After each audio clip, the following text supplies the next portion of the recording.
কাকে রক্তচক্ষু দেখান? এ সমাজে বিপ্লব হয়েছে বৈষম্যের বিরুদ্ধে, এ সমাজে বিপ্লব হয়েছে দুর্নীতির বিরুদ্ধে, এ সমাজে বিপ্লব হয়েছে দখলদারের বিরুদ্ধে। সুতরাং নতুন করে দখলদার আসবেন, বাংলাদেশ জামাত ইসলামী আপনাদের জন্য এক আতঙ্কের নাম হিসেবে আবির্ভূত হবে ইনশাআল্লাহ। আমার সামনে উপস্থিত প্রিয় কর্মী ভাইয়েরা, আসসালামু আলাইকুম ওয়া রাহমাতুল্লাহি ওয়া বারাকাতুহু। সম্মানিত ভাইয়েরা, আজকে এমন একটি সময় আমরা এই কর্মী সম্মেলনে উপস্থিত হয়েছি যখন বাংলাদেশ জুলাই আগস্টের বিপ্লবের মধ্য দিয়ে আরেকটি নতুন স্বাধীনতা পেয়ে এই জায়গায় সমবেত হওয়ার জন্য একটি উন্মুক্ত পরিবেশ আল্লাহ তাআলা আমাদেরকে করে দিয়েছেন। আমরা শুকরিয়া আদায় করছি আলহামদুলিল্লাহ। প্রিয় ভাইয়েরা, এই বিশাল কর্মী সম্মেলন রমনা থানা অবিভক্ত হওয়ার পর, ঢাকা মহানগরীর উত্তর এবং দক্ষিণ হওয়ার পর এটি জামাত ইসলামীর প্রথম কর্মী সম্মেলন। এই কর্মী সম্মেলন এটি শুধু কর্মী সম্মেলন নয়, এটি ফ্যাসিবাদের বিরুদ্ধে এক বিপ্লবের নাম। এই কর্মী সম্মেলন শুধু কর্মী সম্মেলন নয়, এটি একটি বার্তা যে ফ্যাসিবাদকে আমরা উৎখাত করেছি। দীর্ঘ আন্দোলন এবং সংগ্রামের পর জুলাই আগস্টের বিপ্লবের মধ্য দিয়ে আওয়ামী নামক একটি জঞ্জালকে বাংলাদেশ থেকে যেভাবে ত্যাগের বিনিময়ে আমরা উৎখাত করেছি, আমরা এই কর্মী সম্মেলনের মাধ্যমে তাদেরকে আবারও হুঁশিয়ার করে দিতে চাই, রমনা থানা নয়, শুধু ঢাকা মহানগরী নয়, বাংলাদেশের 1 ইঞ্চি মাটিতেও যদি আবার কোনো ফ্যাসিবাদের উত্থান কেউ করার চেষ্টা করেন, বাংলাদেশ জামাত ইসলামী ছাত্র জনতাকে সাথে নিয়ে আবারও আপনাদের বিরুদ্ধে দুর্বার গণ আন্দোলন করার মধ্য দিয়ে আপনারা তো পালিয়ে গেছেন, এবার কবর দেওয়ার জন্য জায়গা খুঁজে পাবেন না। ভাইয়েরা, এই ময়দান আমাদের অধ্যাপক গোলাম আজম রাহিমাহুল্লাহ, বাংলাদেশ জামাত ইসলামের প্রতিষ্ঠাতা, বাংলাদেশ জামাত ইসলামের আমির, তিনি আমাদের খুব কাছাকাছি শুয়ে আছেন। এই বাংলাদেশে ইসলামী আন্দোলনকে যিনি সর্বব্যাপী ছড়িয়ে দিয়েছেন, তার কবর, তার বাড়ি কিন্তু এই রমনায়। সুতরাং ভুলে গেলে চলবে না, সেই আদর্শকে আমরা ধারণ করি, আমরা বিশ্বাস করি মুহাম্মদ সাল্লাল্লাহু আলাইহি সাল্লাম আমাদের নেতা, অসংখ্য যুদ্ধের যিনি সেনাপতি। সুতরাং যারা রক্ত চক্ষু দেখি আমাদেরকে ভয় দেখাতে চান, হুঁশিয়ার করে দিতে চাই, আমরা বদরের সৈনিক, আমরা উহুদের সৈনিক। সুতরাং পুরো রক্ত চক্ষু আমাদেরকে এই জমিন থেকে উৎখাত করতে পারবে না। যারাই আমাদের সামনে আসবেন, হিসেব করে আসবেন, হিসেব করে আসবেন।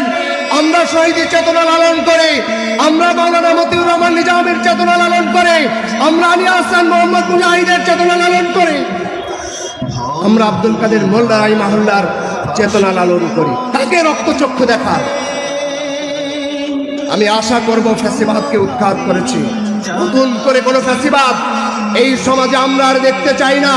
এ সমাজে বিপ্লব হয়েছে বৈষম্যের বিরুদ্ধে, এ সমাজে বিপ্লব হয়েছে দুর্নীতির বিরুদ্ধে, এ সমাজে বিপ্লব হয়েছে দখলদারের বিরুদ্ধে।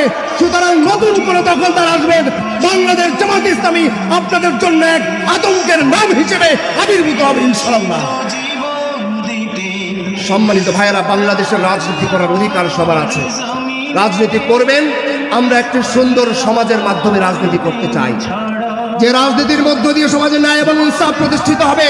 যদি সেটি করতে পারেন, যে দলই হোক, আপনাদেরকে মানুষ বুকে টেনে নেবে। আর যদি অন্যায় করেন, অত্যাচার করেন, ফ্যাসিবাদী আচরণের দিকে ফিরে যান, তাহলে মনে রাখবেন আপনাদের পরিণতি শেখ হাসিনার ফ্যাসিবাদের চাইতো আরো অত্যন্ত জঘন্য এবং কঠিন হবে। সম্মানিত ভাইয়েরা, সচিবালয়ে আগুন দিয়েছে, আপনারা জানেন। সচিবালয় বাংলাদেশের সবচাইতে স্পর্শকাতর একটি জায়গা, যেখান থেকে বাংলাদেশ পরিচালিত হয়। সর্বমহল থেকে দাবি উঠেছে যে সচিবালয়কে ফ্যাসিবাদ মুক্ত করতে হবে, কিন্তু আমরা দেখতে পাচ্ছি যে সচিবালয় ফ্যাসিবাদ মুক্ত হয়নি, যার ফলশ্রুতিতে সবচাইতে গুরুত্বপূর্ণ দলিল দস্তাবেজ যেখানে রয়েছে, ডকুমেন্ট রয়েছে, শেখ হাসিনার পতিত স্বৈরাচারের যে দুর্নীতির ডকুমেন্ট সেখানে রয়েছে, সেগুলো পরিকল্পিতভাবে পুড়িয়ে দেওয়া হয়েছে বলে আমরা মনে করি। সুতরাং যারাই কাজের সাথে জড়িত, তাদেরকে অবিলম্বে গ্রেপ্তার করে দৃষ্টান্তমূলক শাস্তির ব্যবস্থা করতে হবে। প্রিয় ভাইয়েরা, শেষ আহ্বান জানাতে চাই, বাংলাদেশ জামাত ইসলামী কি চায়। বাংলাদেশ জামাত ইসলামী অন্যান্য রাজনৈতিক দলের মতো একটি দলের নাম নয়। বাংলাদেশ জামাত ইসলামী একটি বিপ্লবের নাম, একটি আদর্শের নাম। বাংলাদেশ জামাত ইসলামী চায় ন্যায় এবং ইনসাফ ভিত্তিক, সৎ এবং দক্ষতার ভিত্তিতে একটি রাষ্ট্র প্রতিষ্ঠা করতে, যে রাষ্ট্র প্রতিষ্ঠা করে দেখিয়ে গিয়েছেন হযরত মুহাম্মদ সাল্লাল্লাহু আলাইহি ওয়াসাল্লাম। প্রিয় ভাইরা, আপনি যদি মুসলমান হন, আল্লাহ বিশ্বাস করেন, তাহলে অবশ্যই আপনি নারায়ে তাকবীর আল্লাহু আকবার স্লোগানের বিরোধী হতে পারেন না। আপনি সত্যিকার যদি মুসলমান হয়ে থাকেন, আপনি আল্লাহর আইন ছাড়া মানুষের তৈরি করা কোনো আইন আপনি চাওয়ার কোনো অধিকার, ইমানের কোনো দাবি আপনার হতে পারে না। সুতরাং ইনিল হুকমু ইল্লা লিল্লাহ, এ জমিন আল্লাহর, এখানে শাসন চলবে আল্লাহ। যারা মনে করেন এই জমিনে মানুষের তৈরি করা কোনো মতবাদ দিয়ে আইন চালাবেন, শাসক চালাবেন, মনে রাখবেন এটি সাময়িকভাবে চালাতে পারবেন, কিন্তু আলটিমেটলি আপনাকে পর্যদস্ত এবং পরাজিত হতেই হবে। জাল হক ওয়া যাহাকাল বাতিল ইন্নাল বাতিল কানা যাহুকা। আমরা বিশ্বাস করি আমাদের ধমনীতে শহীদদের রক্ত। আজকে শহীদ ফারহান ফাইয়াজের বাবা এখানে উপস্থিত আছেন। তারা রক্ত দিয়েছেন কোনো চাঁদাবাজকে দেখার জন্য না, তারা রক্ত দিয়েছেন কোনো সন্ত্রাসের রাজত্ব কায়েম করার জন্য না। আমরা আজকে অনেককেই দেখি যারা আওয়ামী ফ্যাসিবাদের সাথে ছিল, তারা আবার নতুন ফরম্যাটে আসার চেষ্টা করছে। আমি বিনয়ের সাথে অনুরোধ করব, এই সকলদেরকে আশ্রয় দেবেন না। তারা আশ্রয় দেবেন, আমরা তাদেরকেও মনে করবো ফ্যাসিবাদের দোষ।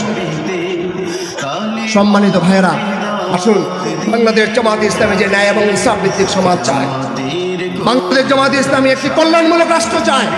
সেই কল্যাণমূলক রাষ্ট্র, ইনসাফ ভিত্তিক রাষ্ট্র প্রতিষ্ঠা করতে হলে সৎ মানুষের প্রয়োজন, আর এই সৎ মানুষ কেবল জামাত ইসলামী তৈরি করে। জামাত ইসলামের প্রতিটি কর্মী কোরআন অধ্যয়ন করে, জামাত ইসলামের প্রতিটি কর্মী হাদিস অধ্যয়ন করে, জামাত ইসলামের প্রতিটি কর্মীকে তার নামাজের হিসেব রাখতে হয়। সুতরাং এমন মানুষ পৃথিবীতে আপনি আর কোথাও পাবেন না। সুতরাং যদি সৎ, ন্যায় ও আদর্শ রাষ্ট্র প্রতিষ্ঠিত করতে হয়, তাহলে জামাত ইসলামীকে বাংলাদেশের মানুষকে বেছে নিতে হবে। বাংলাদেশের মানুষ জামাত ইসলামীকে বেছে নেওয়ার জন্য প্রস্তুত হয়ে আছে। আমরা বিশ্বাস করি আগামী দিনের বাংলাদেশ ইসলামের বাংলাদেশ, আগামী দিনের বাংলাদেশ ন্যায় এবং ইনসাফের বাংলাদেশ। সেই বাংলাদেশ দেখার আহ্বান জানিয়ে, সবাইকে কাজ করার আহ্বান জানিয়ে আমি আমার কথা এখানে শেষ করছি। আমার তৌফিক ইল্লা বিল্লাহ। আসসালামু আলাইকুম ওয়া রাহমাতুল্লাহ।